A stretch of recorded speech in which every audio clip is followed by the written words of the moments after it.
Everybody, it's Goud. This is the Goud crowd, and we are live today. We're going to do kind of a live show, and you can call in at any time. The call-in number, I posted it on X, but I think my producer could probably put it up so you can see it while we're streaming. We're available on X, and I think also on Rumble. So we'll just start out by saying it's 1 week, a little 8 days until Election Day, so really exciting. Last week, I actually went down to Arizona and I helped Turning Point chase ballots. And I'll just tell you, it was a really rewarding experience. They'll actually pay for your hotel room, and then they'll give you a half a day's worth of training, and then send you out to knock on doors and, knocking on doors, by the way, of low propensity Republican voters. So you're actually knocking on people that, for the most part, are going to be friendly to our cause and to getting people out to vote for Donald Trump. And just, you can see I'm wearing my Trump hat today. This is actually kind of a special one for me. I bought this right after the 2020 election because I was ready for him to come back. So back to the phone number, it's 385-899-2134. So anyway, if you have time between now and Election Day and you can get down to Arizona or go to Nevada or go to another swing state and help, you should do it or call in. We really need Trump in office. And so let's win this thing. Let me just give you a little preview of what we'll talk about today. I'll start with a little preview of the weekly rundown. And then I wanted to go through. There was a flyer that was sent out by the Salt Lake County Clerk's office that was interesting. It's promoting the public safety bond that the Salt Lake County Council and Jenny Wilson wants us to pass. There's also, I thought, some interesting news out of the Salt Lake County Recorder's race, a race that you wouldn't think would be very interesting. Some developments in Nevada when it comes to mail votes coming in after Election Day. And then I just wanted to touch on a few issues from the audits that have been recently released. Specifically, I'll talk about the legislative audit, and then also a response that was put out by the Utah County Clerk, Aaron Davidson. So just to start, the weekly rundown this week, we're going to cover a bunch of issues. One of the ones is a question that I have, and I think a lot of people have, and is why are so many LDS voters struggling with the idea of voting for Trump over Kamala? To me, the choice here seems pretty easy, right? Trump is clearly the better choice. He's the most pro-life president we've ever had. On policy, he is better. He will make our lives better. He'll secure the border. He will protect freedom of speech, freedom of religion, the Second Amendment, these personal rights that we have. And he'll implement economic policies that will be much better for your average everyday person. And I think we've seen in contrast to that, we've seen what Kamala stands for, and it's a complete and utter disaster. Not only is she not pro-life, I mean, she supports abortion until birth and even after birth. So, and when I say after birth, what I mean is sometimes children are born alive during an abortion. The abortion is botched. And in states like Minnesota, they don't actually have to provide life-saving care to that baby. They can let it die on the table. Personally, I think that's murder, but you may disagree. But I would think that once the baby is out and alive, we would all agree that you should keep it alive. She supports letting that baby die. So, but I would love to hear from people why you think LDS voters seem to be struggling with this issue. It's hard for me to understand.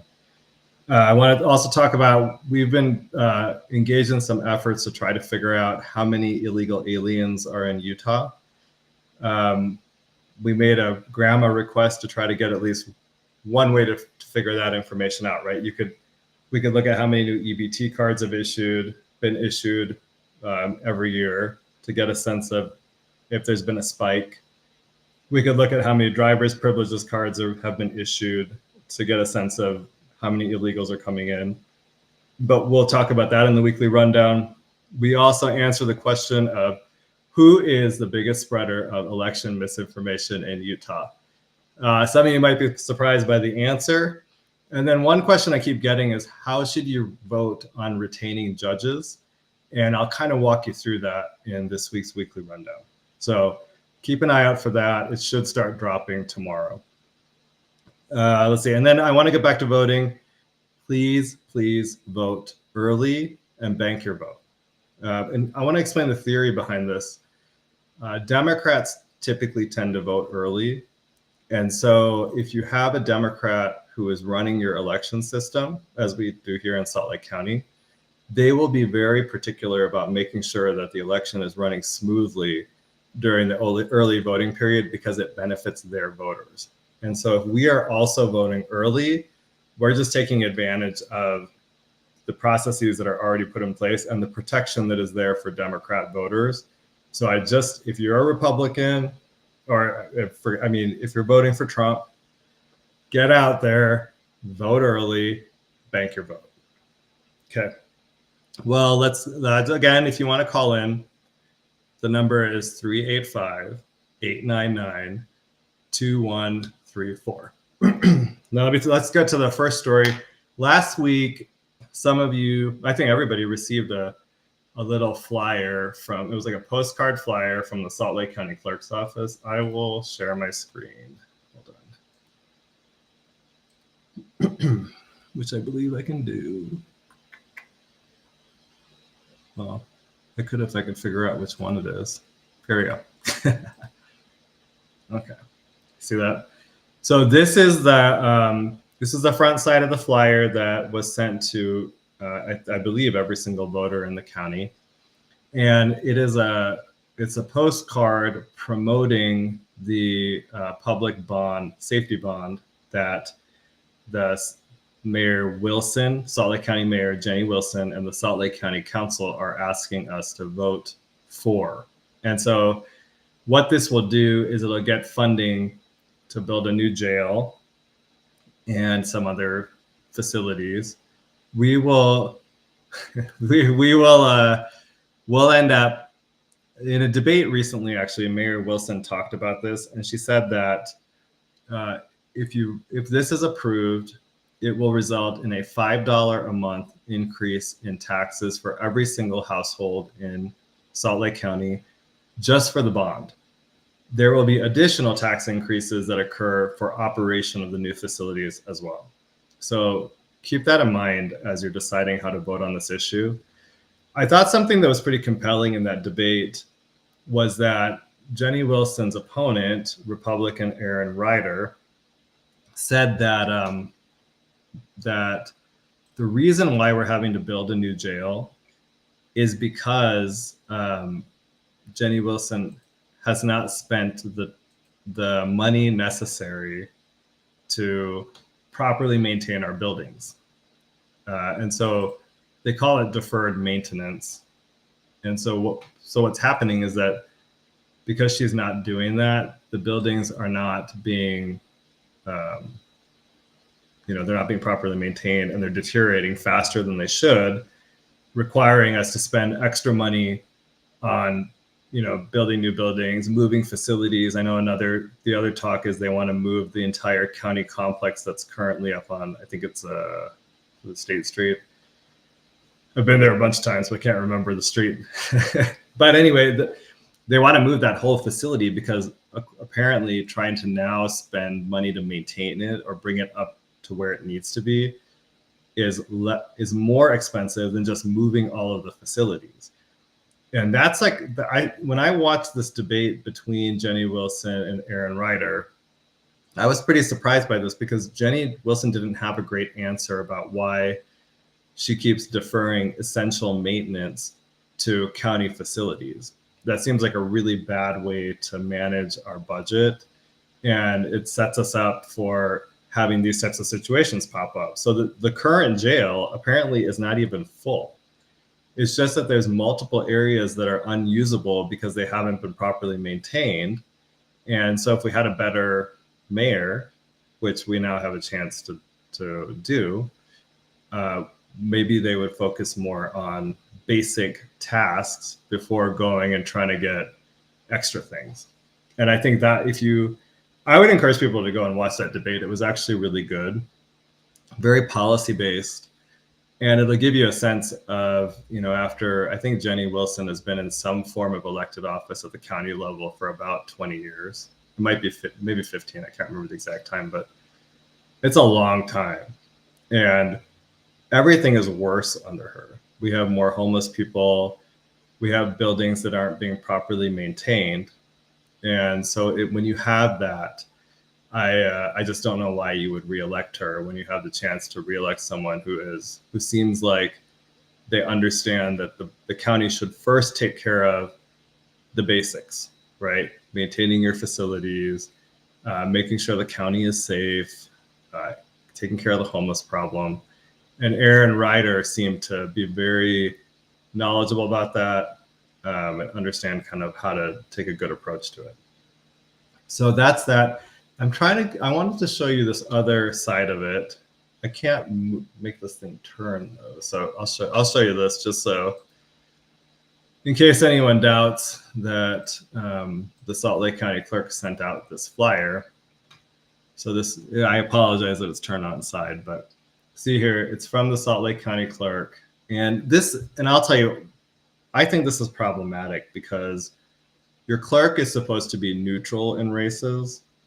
And so sending out flyers like this is actually taking a side on an issue. And I think the clerk should have actually rejected being the one who had to send this out. I tried to see if there was a statute that required them to provide this type of notice, and I couldn't find one. So, if there's a statute, I guess that's different. But if there is not one, then I don't think the clerk should be sending this out, because we really want the clerk to just be neutral on all candidates, neutral on all issues. Their job is to run the election system, not to try to put their thumb on the scale to have certain issues win or certain candidates win. But, I don't really expect anything better out of Lanny Chapman because she is funded by George Soros. And so when you have somebody like that as your clerk, you will have things like this happen. So, okay, so that is that story about the clerk's office sending out this notice. So just so you guys all know, you are listening to KMMU Main Street Media, Utah. We're live on Rumble, X, YouTube, and our website. And of course, as I said earlier, you can call in at 385-899-2134. Now, let me get to the next issue I wanted to cover. There is, so the Salt Lake County Recorder is up for re-election this year. Her name is Rashelle Hobbs. And what was kind of interesting is we all received our property tax notices a couple of weeks ago. I know I did, and it's never a pleasant day when you get that tax notice. And so if you notice in your hold on, let me share my screen again. So with your property tax notice, they included a flyer, and this is the flyer. I know this is gonna be a little bit of a side note, but I met Rashelle Hobbs for the first time a couple of weeks ago, and I do not think she looks like her photo. I think that photo is a little bit old. So, probably should be updated. This, though, is this was sent with every single property tax notice that was sent out in Salt Lake County. And before she became a Salt Lake County Clerk, or a Salt Lake County Recorder, sorry, Rashelle Hobbs was actually the deputy clerk for Sherry Swenson in the Salt Lake County Clerk's office. And this, using government resources to send out a flyer advertising yourself, this is a trick that she learned in the Salt Lake County Clerk's office. Before, for those of you who don't know that, Sherry Swenson was a Salt Lake County Clerk for something like 30 years.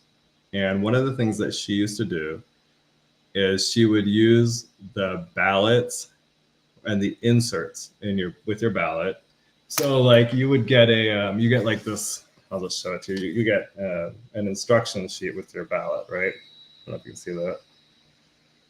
And when Sherry Swenson was the clerk, she would put her name all over these documents and stick them in with your ballot. And then she would win, 70% of the vote or 60, really high numbers, because she was essentially using the election system to advertise herself. Totally unethical, should have been illegal. In 22, when I ran for clerk, they actually they had been putting, at least in the primary election, they put Lanny Chapman's name. She was the chief deputy clerk at the time, on the instruction sheets that they sent to every single primary voter in Salt Lake County. And that was part of a plan to use the election system to promote her candidacy and to increase her name ID. Now, we filed a complaint with the Lieutenant Governor's office. And while the Lieutenant Governor's office said she didn't break the law when she did that, no issues, or actually, no, I'm sorry, she didn't say it didn't break. She said it was something like, essentially she broke the law, but it wasn't a substantial violation of the law. That's what it was. There was no substantial violation of the law. So, but what's kind of interesting about this is from that point forward, they agreed not to put their names onto those inserts that come with your ballots. So if you notice now in Salt Lake County, when you get your ballot, it does not include Lanny Chapman's name on it. It just says Salt Lake County Clerk. That's all you need to know. And so that's actually like a big improvement to our election system when you get the people that are running it to stop using it for their personal purposes.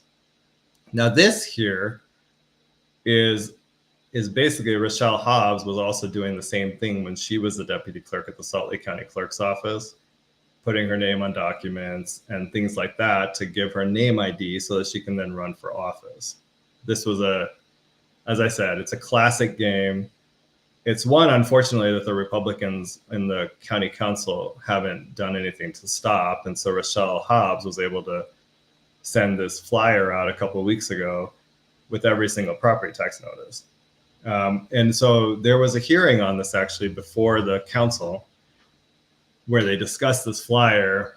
I'll note a couple of things that they talked about. One is that the flyer, instead of having Salt Lake County's colors, which I think are maroon and something else, has Rashelle Hobbs's campaign colors, which are, I guess, Ukraine, yellow, and blue. And then, and on top of that, now Rashelle claimed that she did this because, she needed voters to know that she's a trusted person. That's why she put her photo on the flyer. So people can know they could trust her and they know what she looks like. But like I said, the photos actually, that's not what she looks like right now. So I don't really know how trustworthy she is if she posts what is not an accurate photo of herself. Now, at the hearing that the Salt Lake County Council had, they said that it wasn't illegal what she did. There were concerns about it. And the county council, bipartisan, both sides actually thought that what she did was unethical. And I guess Amy Winder Newton and Ann Granado are going to draft an ordinance to prevent this from happening in the future. I will say that Ann Granado is actually like a good council member. She's an old school Democrat. So hopefully they'll come up with something good on this. And the other piece of this, though, is I wonder, and I don't know the answer to this, if Rashelle counted the flyers being sent out with taxpayer money as a contribution to her campaign. It's my position that when you do things like this, you should actually have to report it on your financial disclosures so that taxpayers know exactly how much money was spent, printing costs, mail costs. Here, I want to say that they gave I can't remember, I think the number was about $10,000 spent on printing the flyers. But the problem is that doesn't count postage And that really should, like if you were having to do your financial disclosures, you would have to disclose some sort of a number for postage as well. So that's that. She's up for re-election. And so I would just tell people that I think this is very unethical. And if you're looking in your clerk's, Salt Lake County recorder's race, you may want to consider voting for her opponent, because we really shouldn't be rewarding this type of behavior.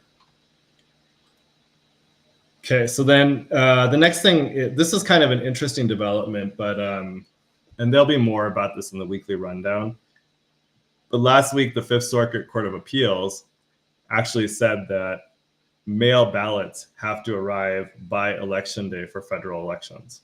And in Utah, we actually allow your mail ballot to arrive by noon the day before the canvass.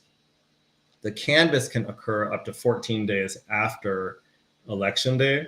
And so that means that your ballot, your mail ballot, could arrive at the clerk's office up to 13 days after election day and still be counted. I want to add, though, as long as it has a postmark from the day before election day. So I'll just say, like, fundamentally, it seems a little bit unfair, right? I always vote in person because I have voted by mail, but only when I've been deployed. And I found it really unsatisfying because you can say whatever you want. I never had a sense of, did it count? Did it get there? And I guess now we have things like ballot tracks, but it just wasn't satisfying. And so when I'm here, I always vote in person. And I have to vote. If you want to vote in person, you have to do it by 7 p.m. on election day, right? If you want to use a ballot drop box for your mail ballot, you have to submit it by 7 p.m. on election day. I'm just a little bit unclear why we allow mail ballots to show up to 13 days after election day, especially if you're in Utah. Why can't you get your ballot in on time if you're here? All you have to do if you're going to use a mail ballot is go and drop it off at a ballot drop box and we're good to go. But what's kind of interesting, though, is that in Nevada, the Nevada Supreme Court just ruled today that they're going to allow mail ballots that show up to 3 business days after election day to be counted, even if they don't have a postmark of election day, which I think is wild. They have a law there that says, a state law requiring mail-in ballots to be counted, even if the postmark cannot be determined. And they said that language applies to ballots without a postmark. So this law apparently was designed so that if the postmark gets smudged or something like that, you're saying, well, if it arrives within 3 days of election day, we're just going to assume you got it into the mail by election day, right? But then the postmark got smudged or we can't read the date, but we're still going to count it. They're saying, well, that also applies if there's no postmark on the ballot at all. Well, then how are you supposed to know that went to the post office or that you got it in on time? And this though gets to kind of a question about how reliable is the Postal Service in general. I think people should really be asking the question about, do you want to trust your ballot? And this applies to everyone in Utah with the Postal Service, right? This year, I think the Postal Union endorsed Kamala Harris for president. So if you're a Republican and you're just voting for Trump, regardless of your party, I don't know why you would trust the post office with your ballot, especially when you can turn your ballot into a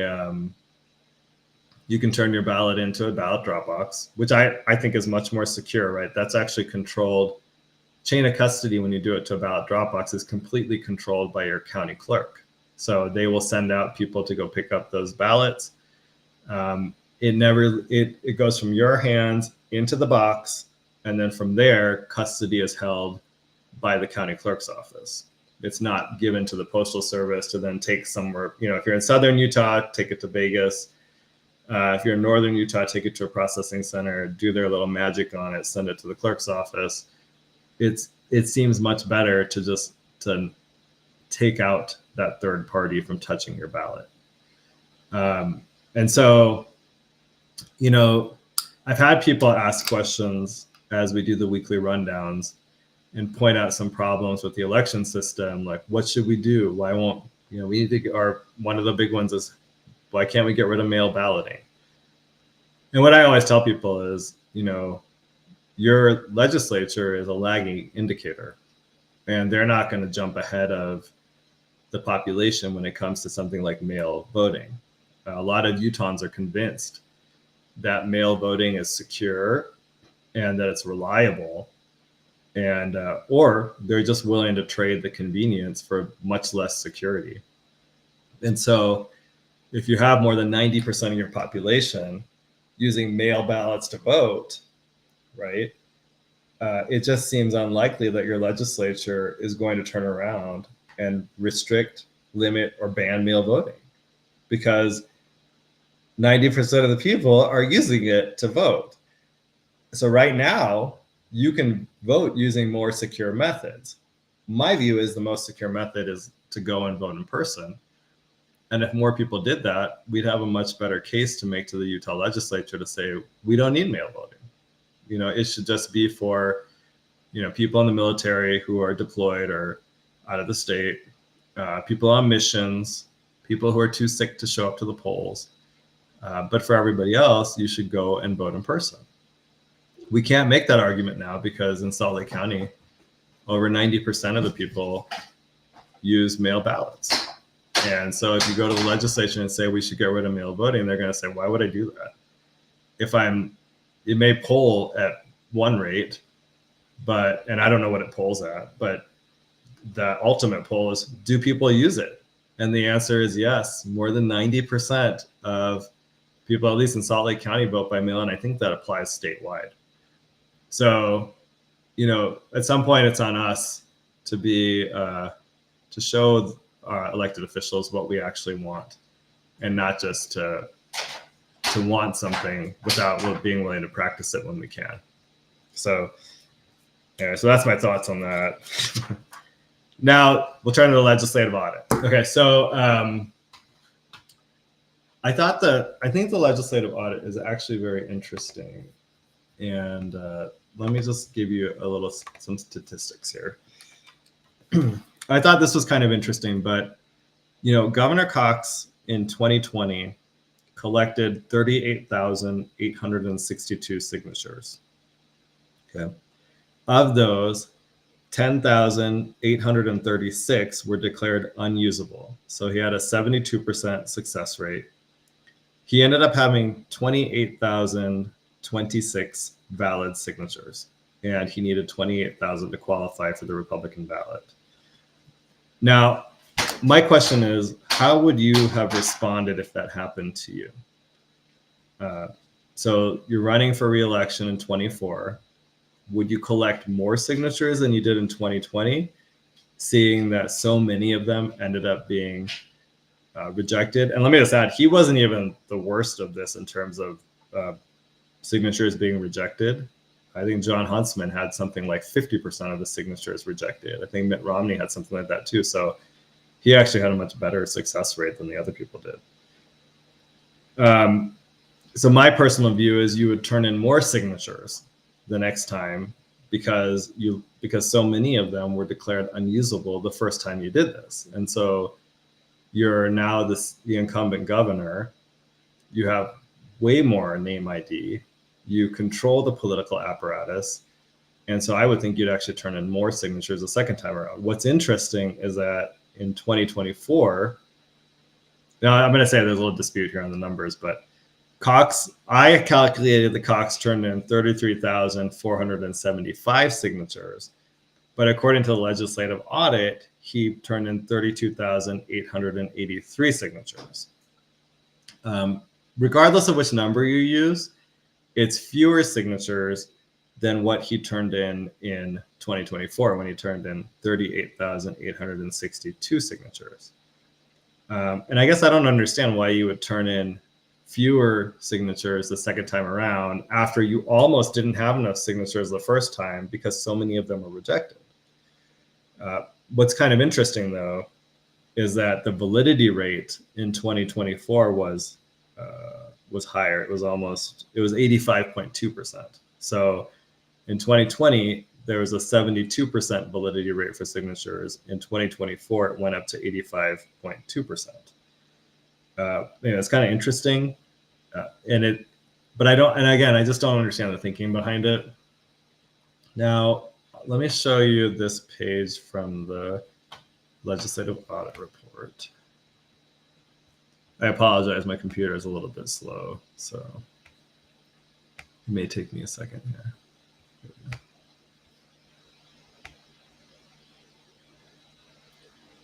Okay, so this is, I find this to be really interesting. The auditors looked at 1,000 signatures from Cox, Curtis, Governor Cox, John Curtis, and Derek Brown. And they found these error rates in those 1,000 signatures that they evaluated. And so you can see here in this table that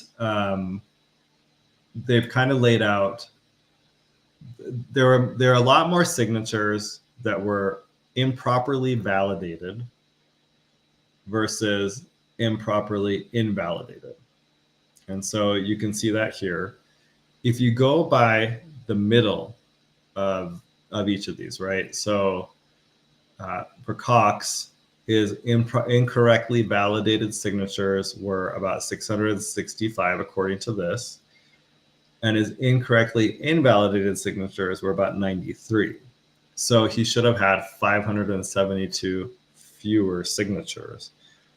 Well, I think essentially, but that's at that kind of middle, that's at the middle range that they're saying, right? There's a higher and there's a lower.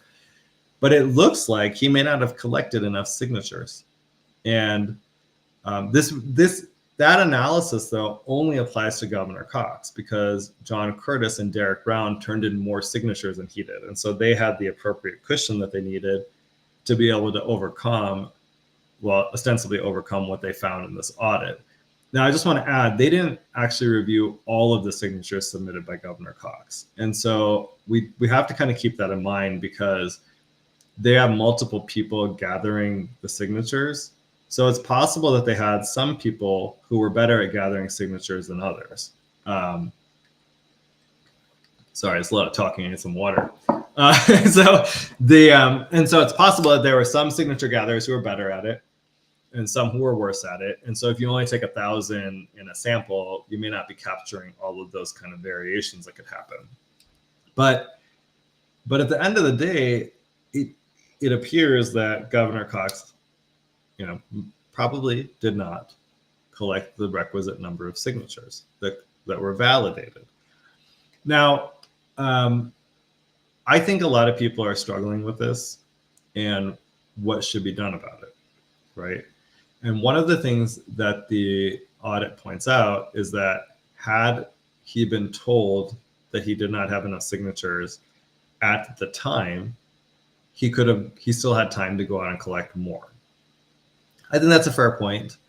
And I also think it's a little bit difficult to now penalize Governor Cox for a mistake that was made by the Davis County Clerk, right?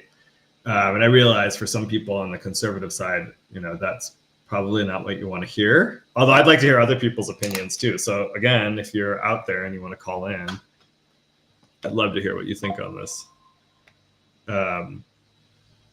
The number, if you want to call in, is 385-899-2134. And so just give me one sec here.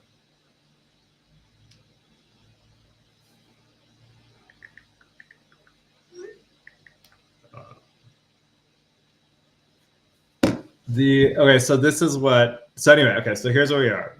I think the better way forward is for people to to think about who you're going to vote for, right? So if you have problems with what happened with the signatures, I find this problematic myself, but the answer is to not vote for Governor Cox, right? Because he's getting the benefit of a deficiency in the system. And I want to add what I think is also interesting is that Aaron Davidson, he's the Utah County Clerk, came out, I think it was a few days ago, might have been last week. He actually came out with a response to the legislative audit. And what he said is that that the lieutenant governor actually broke the law when she centralized the signature verification process for petition signatures. So what they did is, I guess they cited, I looked at this last night, I think he's correct.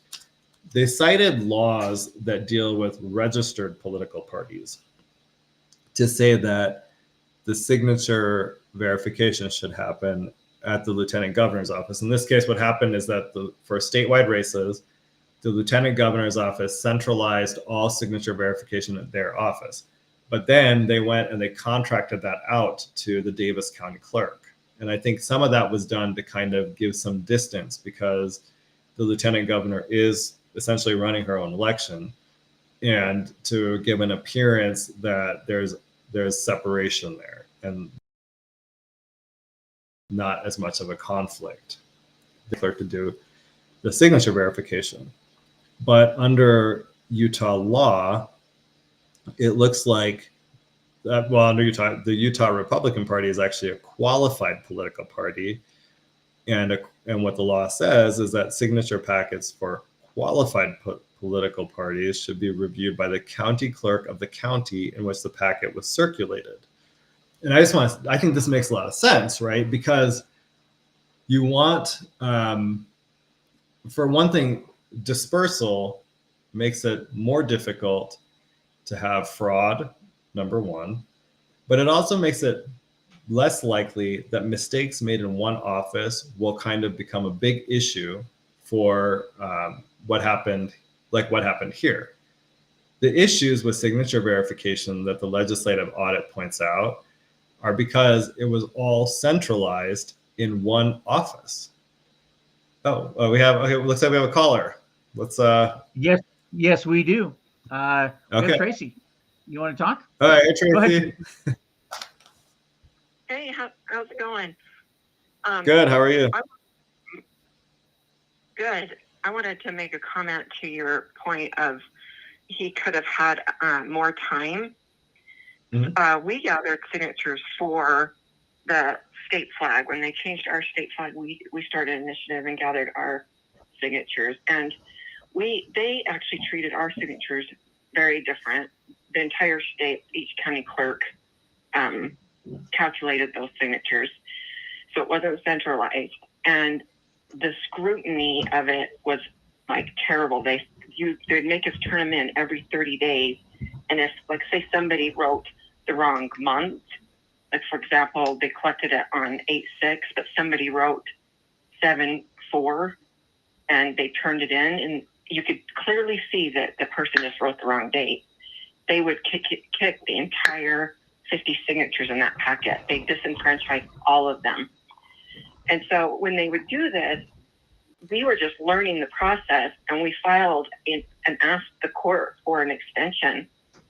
And the judge said, no, you don't get it. You had a chance to keep going and fight this earlier. And that's how I look at Spencer Cox now is, no, you should have guaranteed yourself and kept going to make sure there could have been no errors. But I don't think they actually collected any signatures. That is my opinion, is I think it was a wink, wink, handshake. Here's a couple $100,000 and you'll get my signatures, because no one has ever asked before, because we're always trusting. We are so trusting in our culture that we believe that people will do what's good and that no one would really lie. But this time we asked, because we had all these experiences with this flag. And I don't agree with, no, he could have done it more time. No, he could have, but he chose not to.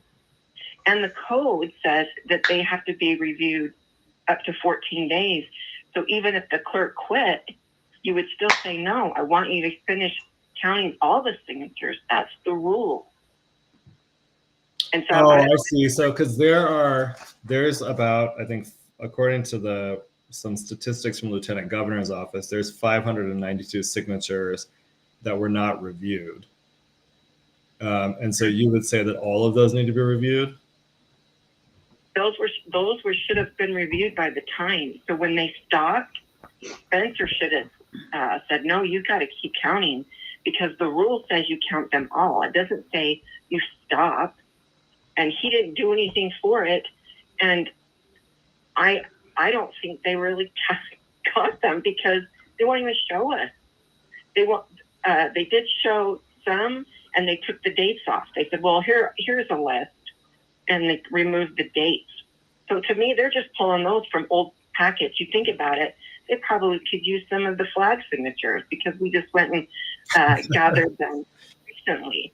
You know, like, are they just going to pull a couple lists off that and say, oh, well, here, this was it?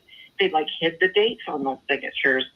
Count My Vote, when they did this, they could be using Count My Vote's packets, because it's the guy that's making the money that ran the initiative for Count My Vote that gave us SB 54.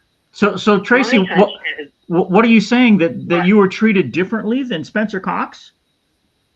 Yeah. Imagine that. Okay. We were treated horrible. Okay. Yeah, horrible. They would, and it wasn't just us that it hurt. It disenfranchised all those people.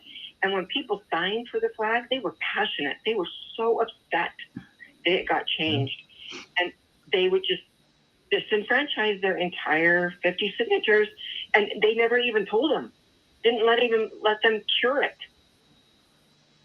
But what was the basis for that? I guess I don't understand. See, one of the things I was saying, Tracy, is that, like, in this case, the signature petitions were all reviewed by the Davis County Clerk, right? And I think Aaron Davidson put out a statement saying they should have been reviewed by the counties in which they were collected. Where I thought you'd get more variety in terms of how county clerks handle them, less kind of, it reduces your point of failure, right? It disperses it. But why do you think the clerk treated you guys differently? Well, every clerk was different, but like, so say Aaron Davidson, he actually, I felt like followed the rules, and it wasn't him, it was his clerks, his deputy clerks that did it.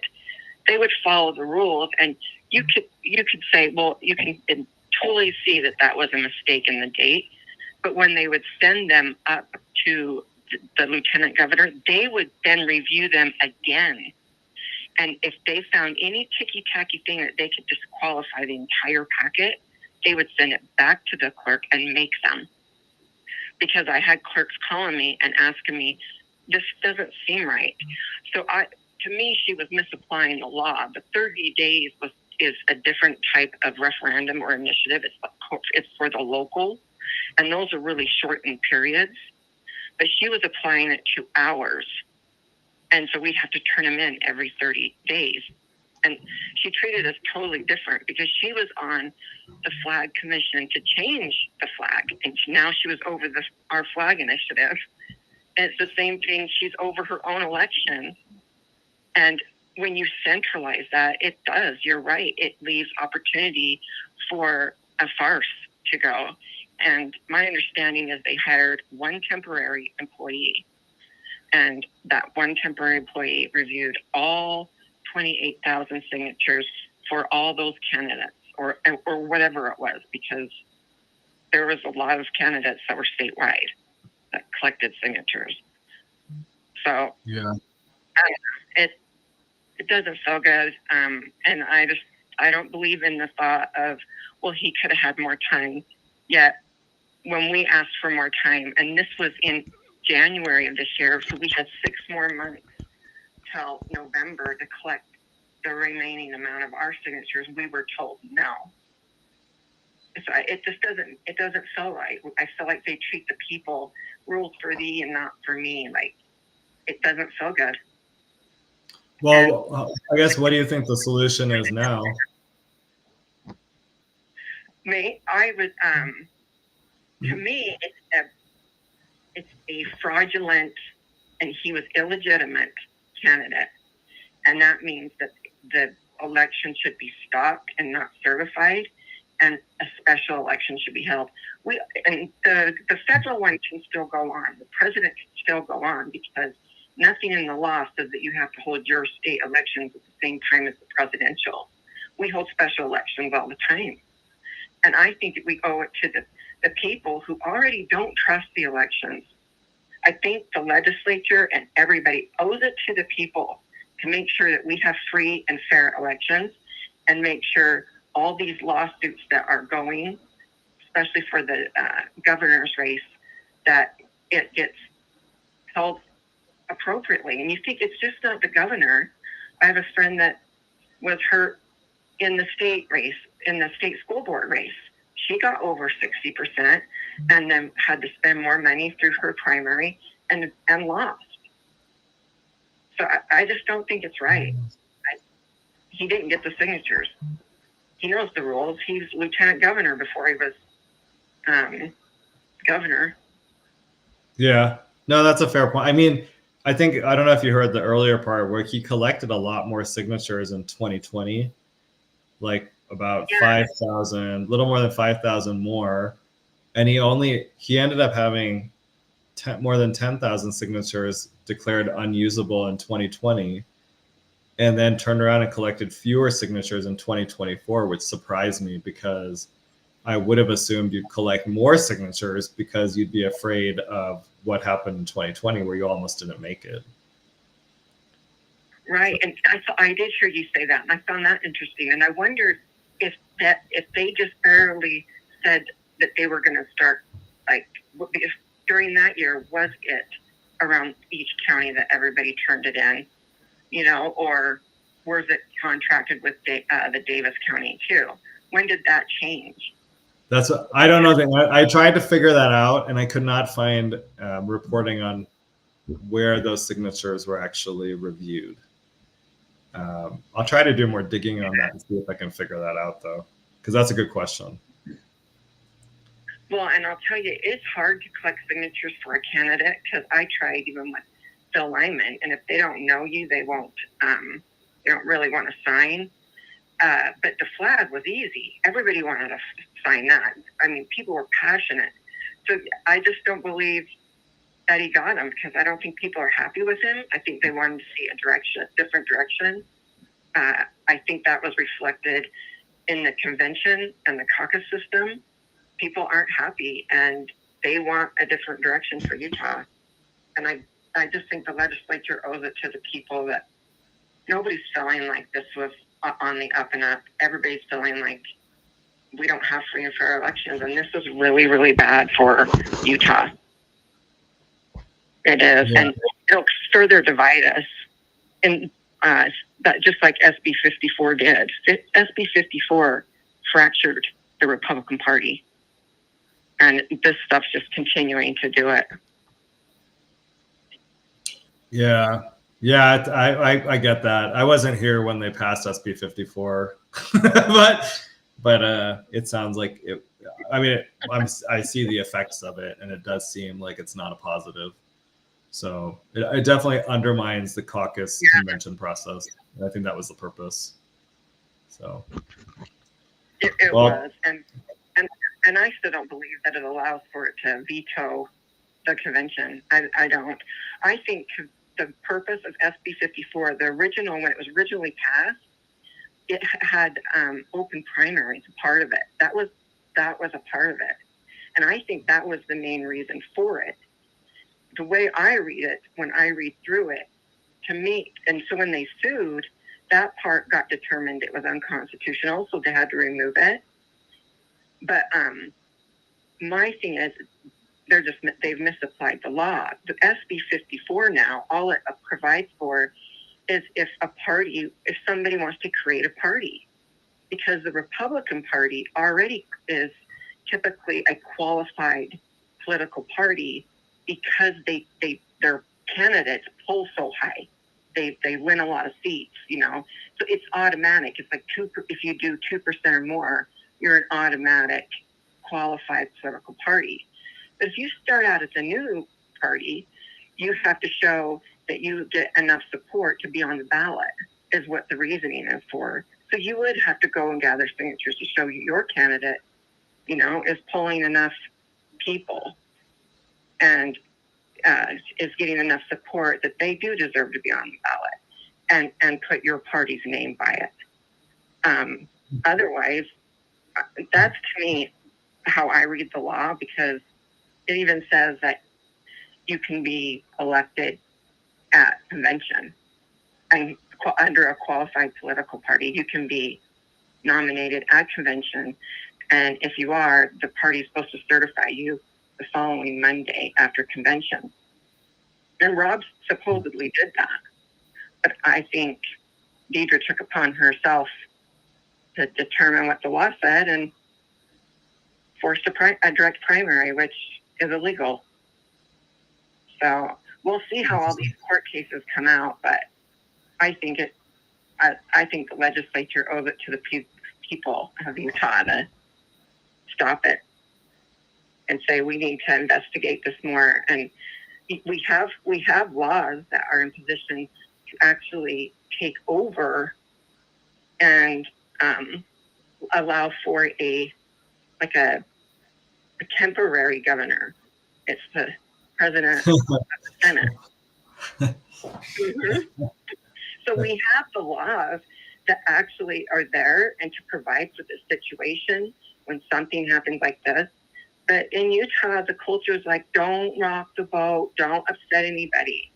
But when laws are broken, we need to hold accountability. And yeah, I mean, the thing is that people have a chance right now to do that, right? I mean, I know I'm going to write in Phil Lyman for governor, and I know a lot of people are doing that. Well, that seems like one way. The confusion around Lyman, the Lyman name now, that was another thing she broke. She has a duty to protect that ballot.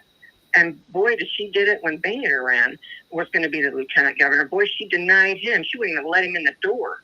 But, you know, when these Lymans come to, obviously that was to cause confusion, or it would. So she has a duty as lieutenant governor to say, no, you cannot cause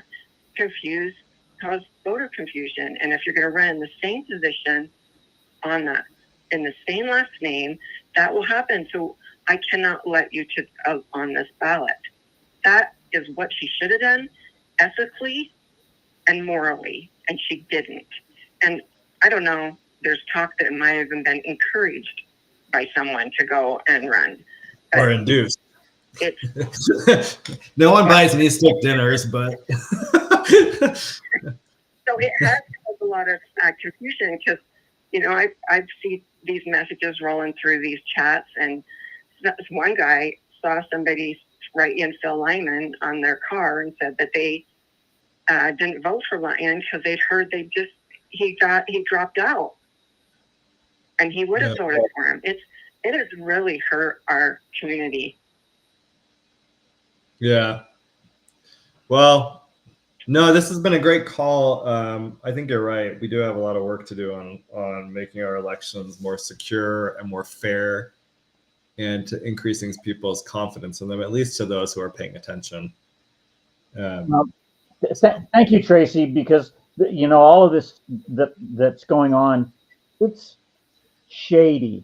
There's no proof of anything one way or another, but it just makes most of us doubt. We go, wait a minute, right. and there should just be no doubt. It should just be clear, and it's not. So, yeah. Goud, we're going to let you go back. Thanks for the call, Tracy. Thanks for the call. Thank you. Thank you. Bye. Okay, that was a great call. So I think, you know, like I think what Tracy is talking about, though, is actually felt by a lot of people in Utah, that our election systems are they're not secure, and that people are playing games with them. I kind of mentioned one earlier, putting a flyer into or adding your name to inserts that go out with ballots. That's something that was going on with the Salt Lake County Clerk's office. Putting a flyer with your photo and your name and your campaign colors into everybody's property tax bill. Again, like, these are games that people play, and I think people don't like that. They want things to be on the up and up, to be transparent, and not to be abusing your government position to try to promote yourself. Now, another piece of this audit, as well as a couple of other audits that have come out this year because of this the signature petition issue, has been that it's now been made very clear that signature verification is subjective. And this is a point that, a little bit of background, in 2021, I ran an election integrity committee. I think a lot of you already know that, for the Salt Lake County GOP. And we put out a report. And one of the things we talked about is how signature verification is completely subjective.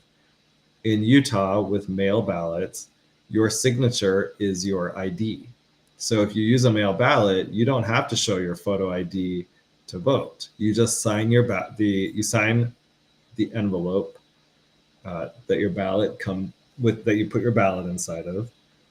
The clerk's office, when they get that envelope, as part of their process, they will then compare the signature on the outside of the envelope to a signature on file.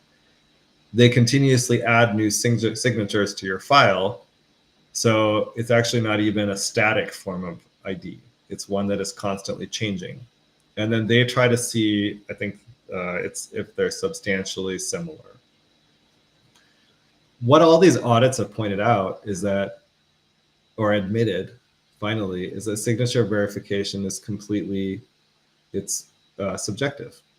One person may think two signatures are substantially similar, but another person may disagree and not think that those signatures are substantially similar. But what this does, and you have to kind of think long-term on issues like this, is as a place like Utah grows, those chances for kind of fraud or people that are okay with it will increase. And then what will happen is that you'll get a clerk's office where they'll just pass through the signatures, and no one's going to be able to do anything about it. They don't care if it's substantially similar or not. And actually, in what was kind of an interesting development, the Lieutenant Governor's office actually did an audit of a program that was an experimental program being run by the Utah County Clerk. And one of her criticisms was that there were employees there who were too strict with signature verification.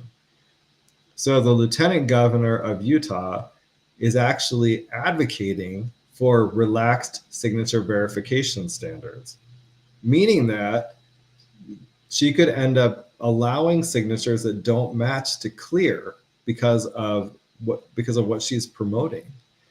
And so that's a big problem with our election system in general.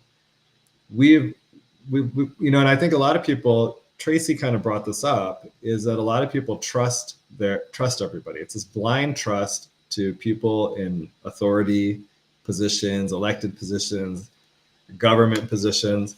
This is very alien to me because I grew up in the suburbs of Chicago, and everybody, regardless of your party, knew that the government was corrupt, right? Like, didn't matter if you're a Democrat or a Republican.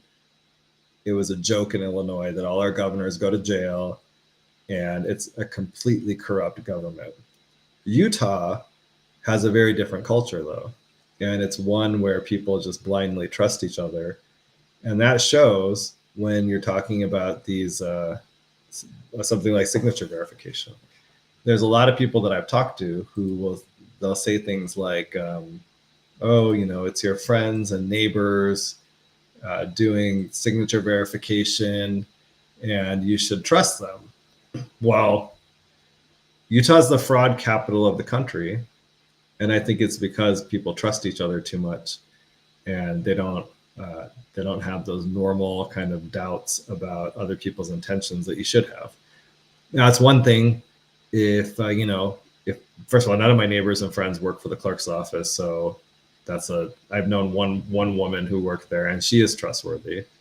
But I don't know most of the people that work there, so who knows what they're doing, right? But I'm not required to just blindly trust you. You're in a government employee job, or you're an elected official, and we should demand transparency. I'm not going to blindly trust you. I don't owe you that. I think Reagan used to say trust but verify. I actually think it should be verify and then trust. We have I think over the past few years, it's been exposed that, our government, there are a lot of very corrupt people in it. They will push whatever the latest thing is, without qualms about whether it's true or not. I just wanted to throw my 2 cents in, Goud. You're from Illinois. I'm from California. We don't trust anybody. Yeah. But it was a culture shock when I came to Utah. The people here are so kind and so nice, and I know all my neighbors, which I didn't know in California. But I mean, it's a cultural thing. They just trust, and maybe we ought to instill some doubt. I don't know. Yeah, no, I mean, look, I think it's wonderful. I know all my neighbors 100%. They're wonderful people. Like, I'm not saying that they're bad, but no, if you're talking about I love the people here in Utah. In California, I didn't even know any of my neighbors. Here, I know everybody. They know my dog. They know me. I see the children. There's a term that people use for a society that's very trusting, and I totally understand it, and I admire it up to a point. Yeah.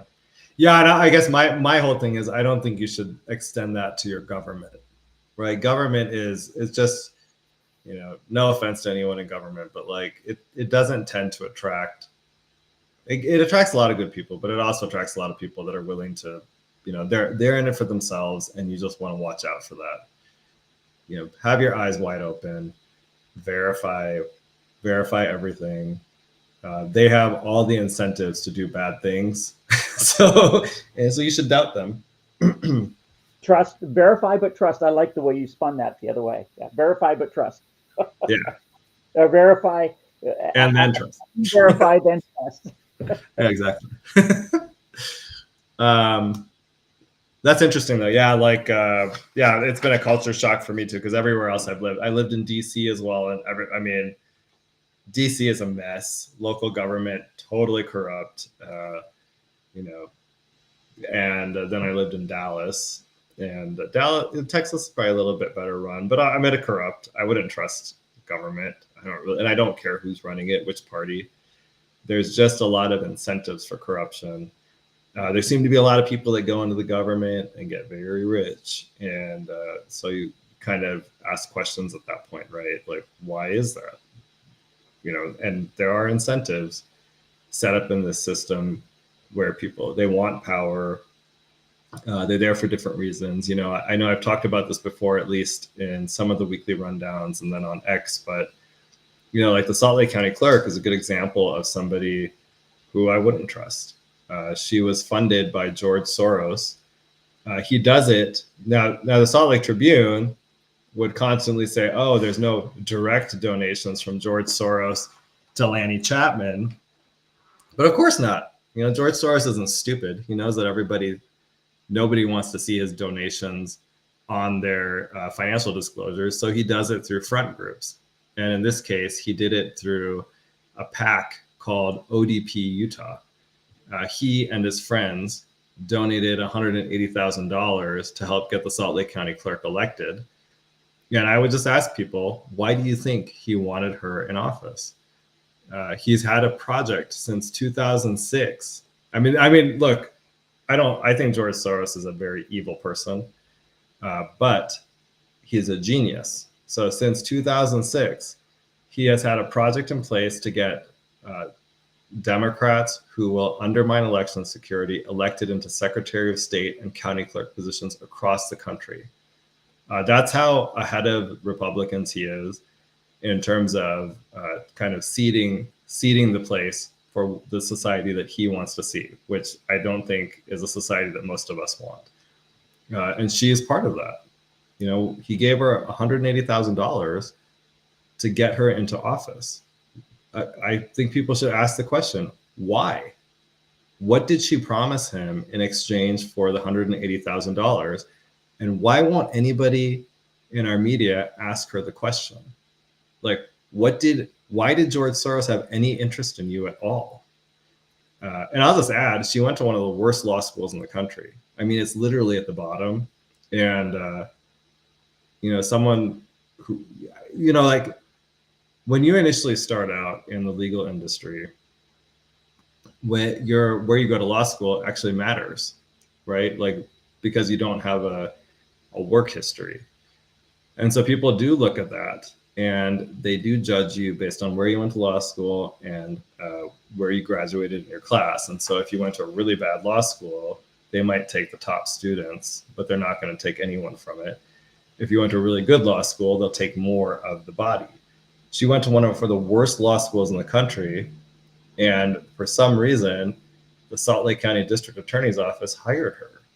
And I guess from my perspective, I don't understand why a district attorney's office would be reaching into a really bad quality law school to pick out a student who was in Michigan, not even in Utah.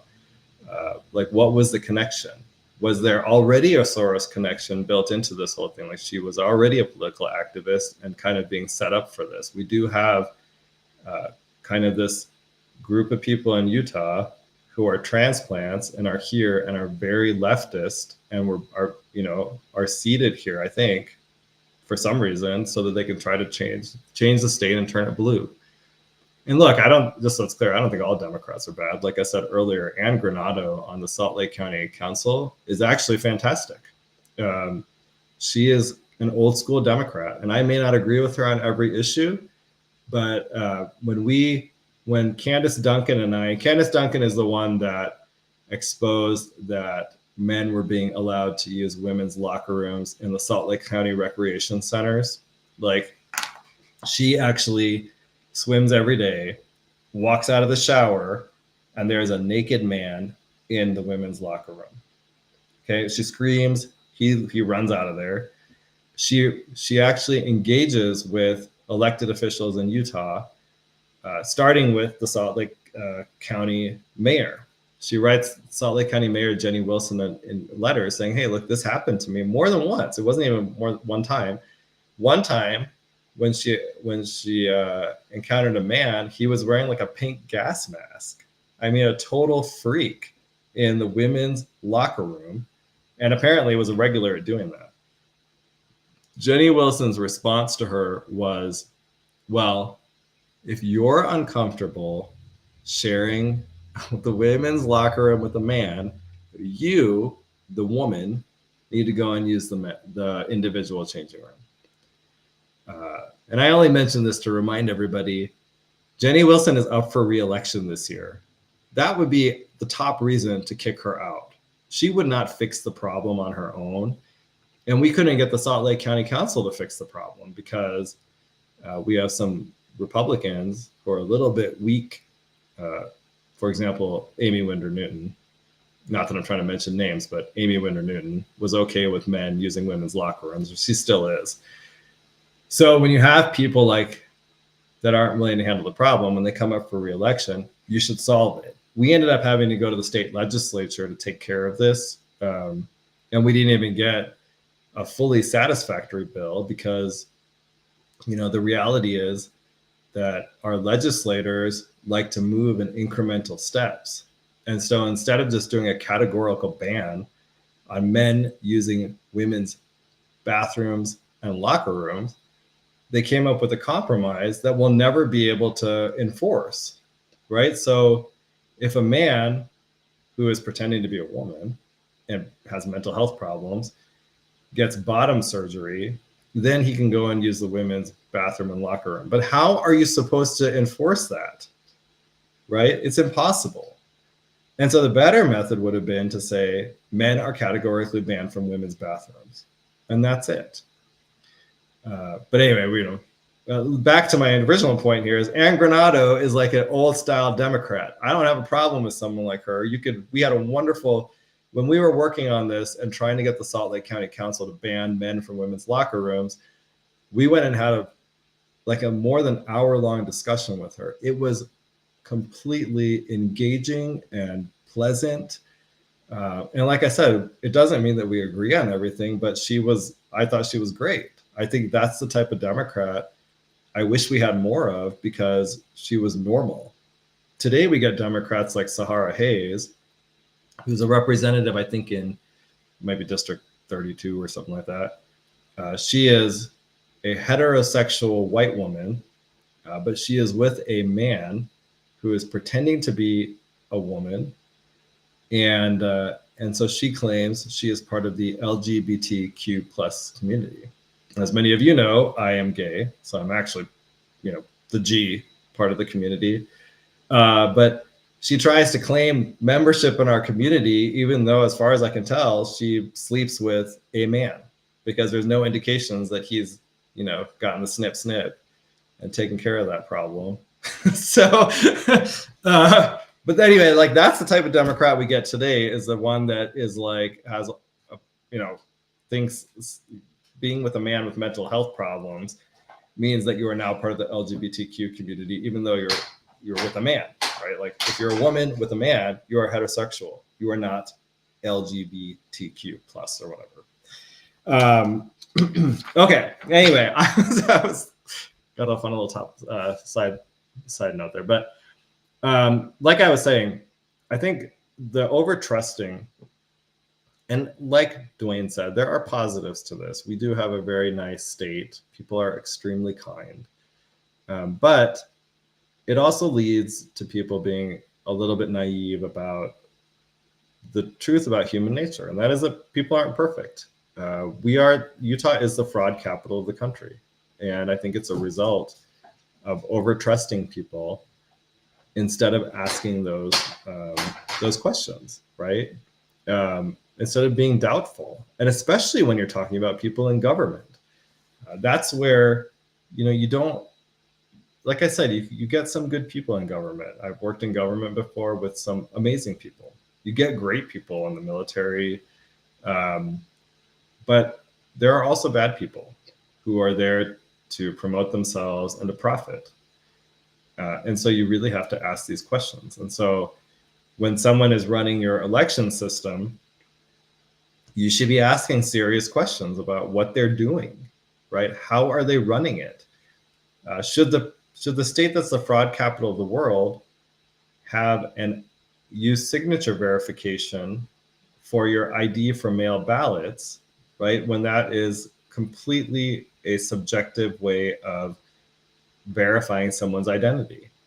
It leaves so much for individual employees at the clerk's office to be making these decisions. And I actually know how the system works, and here's how it works. They put your envelope, at least in Salt Lake County, they'll take your envelope and they'll put it in a machine. The first time the machine runs it through, it'll count that your ballot has arrived at the clerk's office. That's when you'll get your notification from Ballot Tracks if you signed up for it. It's arrived.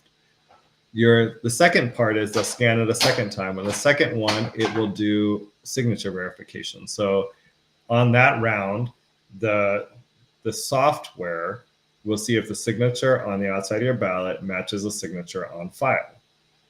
If it doesn't, they have to set their machine. And so if it doesn't meet the standards set by the machine, right, then it will go to an individual to look at it with the human eye and to determine if your signature is substantially similar to what's on file. If the person thinks it's not, then they notify one of the higher ups at the clerk's office, who will then go and look into other documents that you've signed to see if that signature on the envelope matches one of those other documents. If it doesn't match anything through all that process, then they'll send you a cure letter asking you to cure your signature. Okay. Do you know what's a lot easier than all of that? Is to show your photo ID when you vote. Problem solved. You don't need any of that. I mean, at this point, when I go to Costco, I have to actually scan my ID before they'll let me into Costco. We could do that for when you drop off your ballot at a ballot drop box. You got to show your ID, throw the ballot in, done. Then they can just go count it. We don't need to deal with signature verification. When it comes to mail ballots, when I ran that, the election integrity committee, one of the things we talked about was having people sign the envelope, and then also write their driver's license number or their social security number, whichever one they submitted when they registered to vote. And you'd obviously put the, the driver's license number, social security number under, you wouldn't have that exposed on the outside of the ballot. So maybe you only use that if you need it to be, if it doesn't pass through the software signature verification. But we've got to put in place, and I'm sure there's other ideas on how to improve this process and make it less subjective. But as long as it's subjective, you're setting yourself up for when a clerk comes in who is not good at his or her job or is unethical, and then will allow more signatures to pass than should be allowed, right? Lieutenant Governor Henderson herself is promoting being more lax with signature verification requirements. When she did that audit of Utah County, and it came back that there were workers that were being strict about signature verification, I would have thought she would have been happy with that. This is great. You're actually making the system more likely to properly verify the identity of the person who signed this document. But instead, she said, I don't like this. I want it to be more lax, which of course increases the chances for fraud. And so I think this is an issue that we have to really grapple with and figure out how to make better. As I said earlier, at least in Salt Lake County, more than 90% of the people use mail ballots. You're going to have a hell of a time trying to convince them that we should get rid of those mail ballots. Because if you use it, I feel like you are doing a poll where you're telling legislators that you like mail voting. And so the question is how to improve that system and make it so that it is more secure and reliable. I'll just give you like another example of an idea you could do. And I think this is what Utah County was trying to do. Number one is what I was saying about ballot drop boxes. Maybe you have somebody there and you do signature verification on the spot when people turn them in. Before election day, I think the volume isn't actually so high that you couldn't do it. Election day would be harder because a lot of people show up. So that's one thing you could do. Another idea, you could encourage more people to come and submit their mail ballots in person early or on election day at a voting location. So maybe you can fill that out at home and then you can bring it in and you can show your ID and then you can scan your ballot straight into the tabulator, because that's actually what you want. If you're able to scan it straight into the tabulator and there's a problem, they can tell you that right away, which would be great, right? Like that's the type of system we actually want. It's a type of system they had when I lived in Texas. You would go vote in person, you'd fill out like a Scantron thing of your votes, and then you'd actually go scan it into a thing and it would tell you like if there's a problem or not.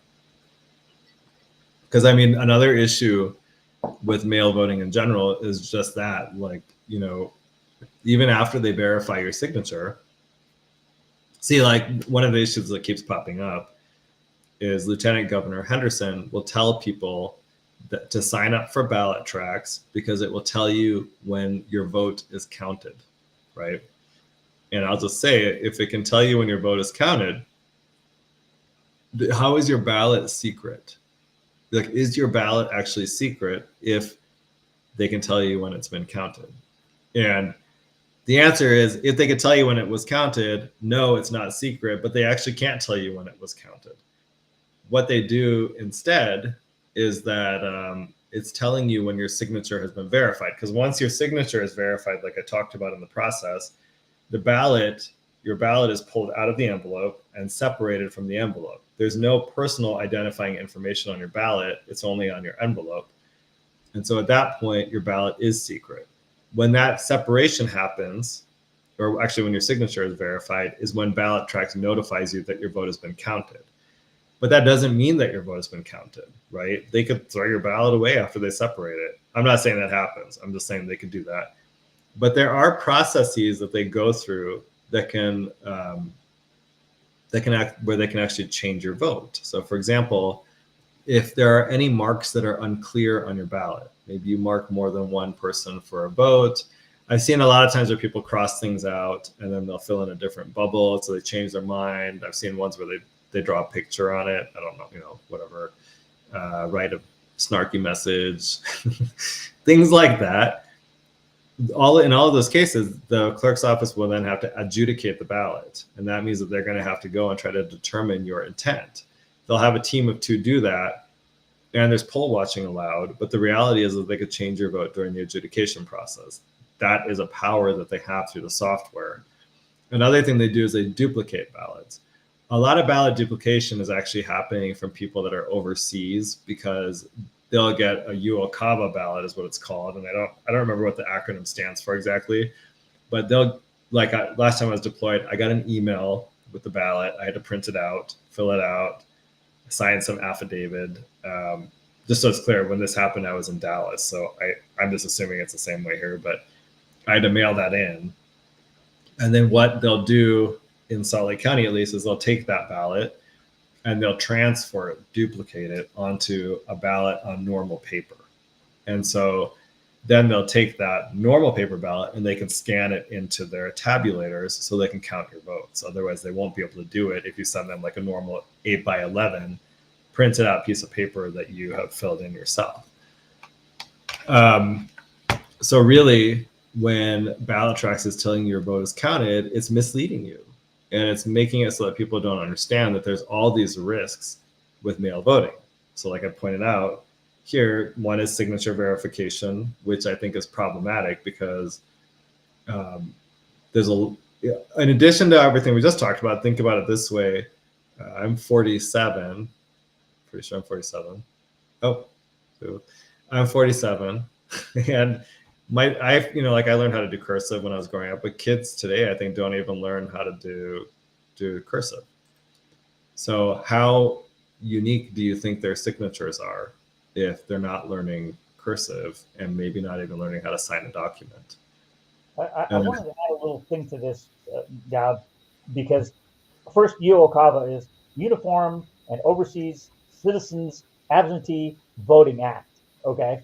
And it's really designed for people who are overseas, either in the military or diplomatic service or whatever. And so, but when I moved to Utah 10 years ago, I got this ballot. I signed up. I registered. I got this ballot in the mail, and I said, "Wait! I didn't ask for an absentee ballot." And it was shocking to me that they just sent me my ballot in the mail. And where I live now, I get ballots for other people who used to live here. Okay. Oh. And my argument is, hey, I just got my company just got a big deposit. I'm going to send you what I owe you in cash through the mail. And people go, whoa, no, don't do that. I'll come get it. And I go, well, why? Well, because I don't trust the mail. and really, so I owe you $1,000. I'm going to put it in an envelope in cash. And they go, no. And of course, who would accept $1,000 in cash to pay an invoice in the mail? Doesn't happen. You could send them a check, okay, but and at least that's trackable. But the people go, oh well, this makes it so convenient. And my analysis is, voting should not be convenient. It should be hard to do because it's really, really important. And it just opens the door for fraud. And I don't have any proof that there's fraud. It just opens the door and makes me question it. Okay. So when I get my ballot, I fill it out, I take it over to the county recorder, the county office, and I do it in person. Just because I don't trust the mail. Okay. No, yeah, exactly. I mean, Just don't trust the mail. You want me to, Goud, you want me to send you that $1,000 in cash in the mail? What are you going to say to me? No, I'll come get it. yeah, no, totally. Like, I get that. I mean, like I said, I only vote in person, but it's because I don't trust the mail. I don't trust the ballot drop boxes. I don't like the signature verification issue because I prefer that someone looks at my ID, make sure it's me. It's so easy to do that, right? You show them a photo ID, they look at your photo, they look at you, and they're like, okay, yeah, you're clearly this person, and then you vote, and it's done. Well, it's racist to ask somebody for ID, okay? I hear that all the time. Yeah. No. Everybody has ID. You can't go to the bank. You can't go to the liquor store. You can't go anywhere without an ID. You just can't do it. You can't live without an ID, So, Yeah. anyway, that's just my 2 cents. I had a friend, this was years ago, that I went to law school with, and we were arguing about these voter ID laws, and she said to me, well, I knew this old lady in some small town in North Carolina, because I said, how could you not have an ID? Everybody, like, you need an ID for everything. Like, it doesn't make sense. So she says, I knew this old lady in some small town in like North Carolina, and she never got an ID. Everybody just knew who she was, and then when her husband died, this and that, and so she was like, if you require voter ID, she can't vote. And I just responded, and I was like, why don't you just drive down there and get her an ID, right? Like, yeah. we don't need to make a law for that lady. I mean, it's just silly. It makes me crazy. It just makes me crazy. Yeah. And on that, like, my whole family they're immigrants, right? I mean, my parents have been here 50 years, but a lot of my family immigrated after that. So in the 80s, some in the 90s, they all have IDs. Every single one of them, immigrants, American born, everybody has an ID. When you come in, if you brought this up, and we have a mix of people in my family, Democrats, Republicans, the whole, gamut. And if you came and said, oh, people can't get an ID, it's racist, everybody would laugh regardless of party affiliation, because it's just ridiculous. It's ridiculous. It's kind of silly. And really, the question is, what is the value of your vote? Well, how do you perceive that? Okay. Some people just go, oh, well, I just vote. And I'm going, no, it should really be hard for you to vote. And it's funny. Tim Pool says, when somebody goes to vote, they should be handed a blank sheet of paper to write down who they're voting for, because then nobody would even know who to vote for. Well, some of us do. Some of us do. Well, I mean, I'd be able to go so far down the ballot, right? But then I think even I'd get lost, because it's like, well, it's hard. Half the people don't even know who their U.S. representative is, okay, or what district they're in. So it should be harder to vote, but no, we don't want to disenfranchise anyone. It's a franchise. Everyone has the right. So I go, okay, yeah, I understand. I don't agree with a lot of it. That's all, and that's just my opinion. For what it's worth. Yeah. Yeah, no, and I get that. I think we really have to do a better job of balancing security against access, because, like, I'm fine with people voting for whatever they want. So, some people that'll just vote top a ticket, some people that'll vote for everything. I was talking to someone recently, and she told me that she just never voted before, or she'd only vote the top of the ticket because she didn't have time to do the research on the lower races. Right. Which I think is fine. I'd rather someone do that than just guessing, and maybe guessing for something they didn't really want. But I do think we can require at least a photo ID for voting. And voting is a right. Everyone should be allowed to vote for whoever they want, or whatever they perceive. Okay, but it's a civic duty to understand what you're doing. Maybe That's my argument. You should really understand what you're doing, because these people are controlling your lives. These people you're voting for, they really are. They're making decisions about how your life works, and you should probably know a little about that. Right. No, definitely. And I will say, like, I do notice, so my neighbors a lot of times will come and they'll ask me questions like, who should I vote for? What do you think of this person? That kind of stuff. And a lot of people are very thoughtful about it. So again, like, but they're using their mail ballot. And I think the value of a mail ballot, at least minimally, is that it's kind of like a sample ballot. So you can actually go through all the races before you head to the polling place. Like, but again, where I think we have problems is I don't know how I think mail balloting itself presents a security problem. Yeah. A lot of other countries have recognized that, and they've stopped allowing mail balloting. Don't allow it because it's a security problem. It's just yeah.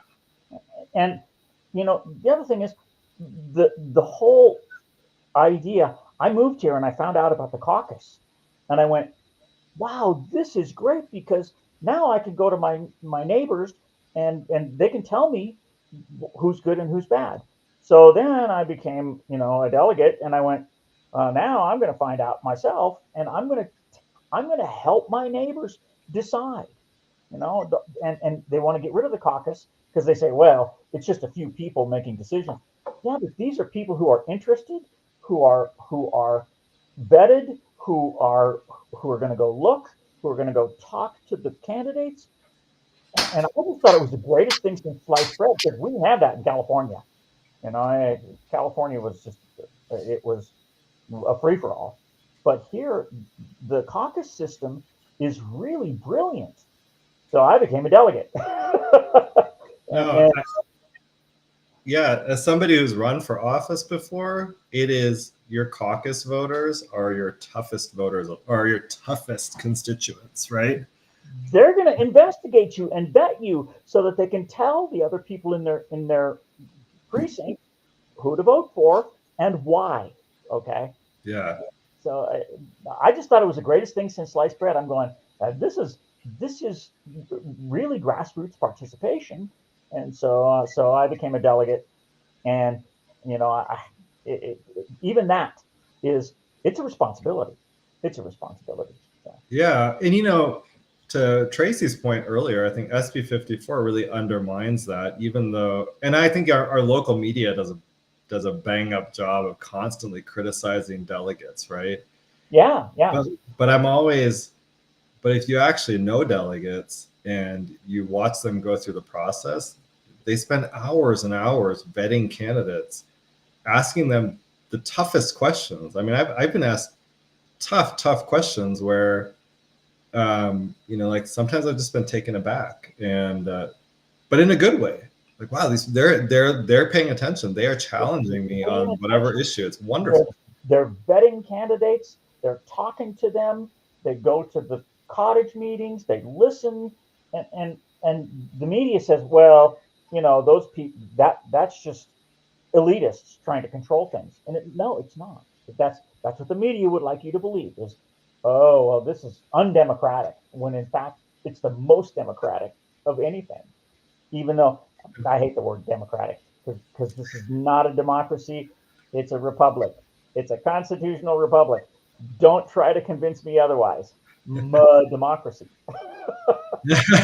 Yeah, but I mean, and when you think about it, they vetted in like the gubernatorial race, they vetted the candidates, and then they came up with with their verdict on it. Well, and Spencer Cox got his hat handed to him at convention, because everybody went, this guy's no, we don't want him. We want Phil Lyman, and 67%, and yet he didn't make it to the ballot. Yeah, it's crazy because, and those people did that heavy vetting, because when you're in that portion of the election, they are just doing events every single day with delegates all across the state, right? You have some of that in the primary too, but right now there's hardly any events going on. I mean, it just shows the you. election's just about over. Yeah, like I looked at Governor Cox's. I've seen a lot of criticism, like, oh, Phil Lyman's writing campaign, like the Democrats. I saw something. The Democrats should give him an award for making it harder for Governor Cox to win his election. And I just thought to myself, well, isn't that Governor Cox's fault? Yeah. He's supposed to attract. He's supposed to convince us to vote for him, and I would think he would do that by having events. I went to his website. There's no events. I haven't had to see a single event. Well, this is what happens. They're arrogant and condescending, and they think that oh, I don't need to go to any campaign events because everybody's for me. It's like, wait, no, not everybody's for you. Yeah, and you'll have, the thing is like when you'll always have people that will ask you uncomfortable questions. Yep.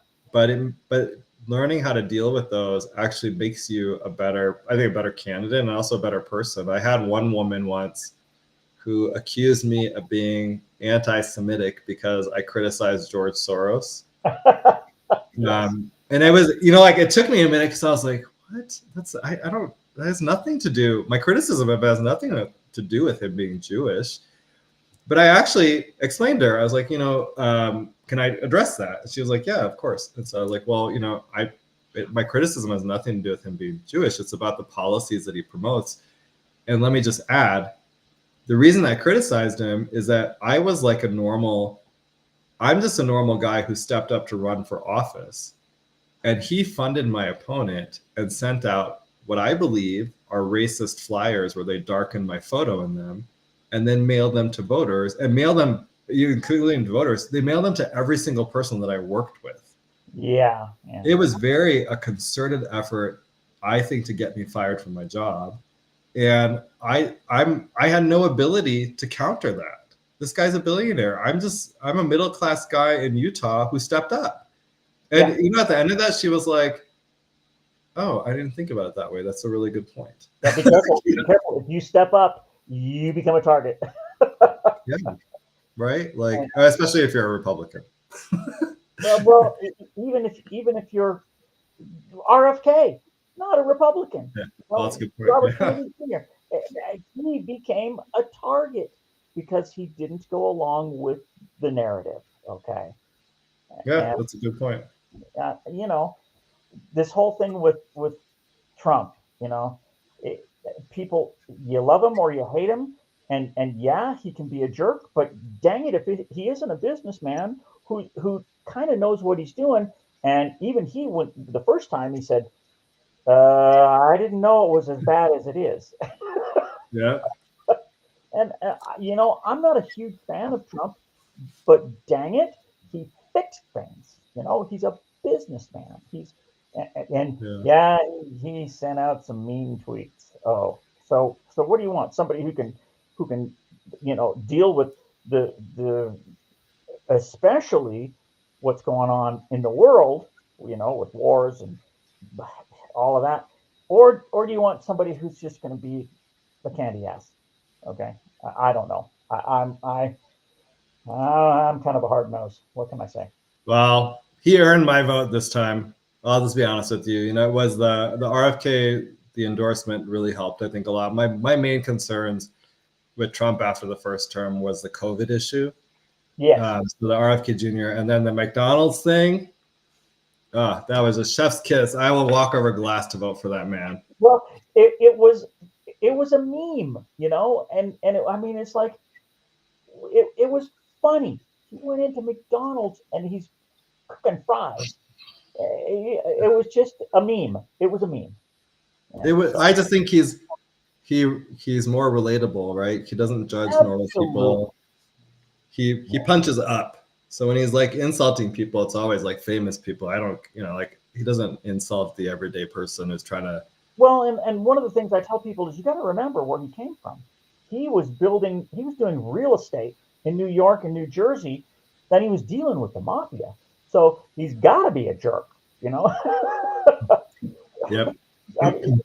He dealt with, these people who are, just horrible, evil people. So it makes him seem, I don't even know, abrasive. He's abrasive. There's no question. But he's It from can New be. York too. He's a Bronx guy. So anyway, enough about the Donald. We're, that 6 o'clock. Yeah, well, I think we're done for today, right? Well, this was a great show. Thank you very much.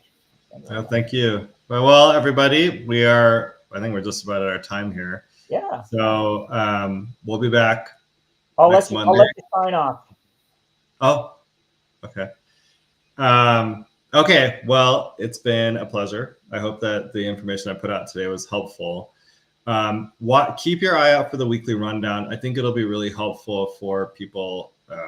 A lot of you have been asking questions about various things. Like I said, one of the pieces is about what to do on the judicial retention elections.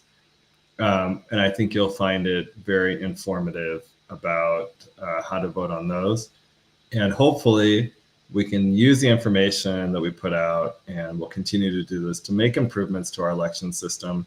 Our next legislative session is coming up in January. And so if people have ideas, you should be reaching out to your legislators and start to, plant the seeds there so that they understand what types of improvements you want to see going forward. And so for right now, I'm going to sign off, and I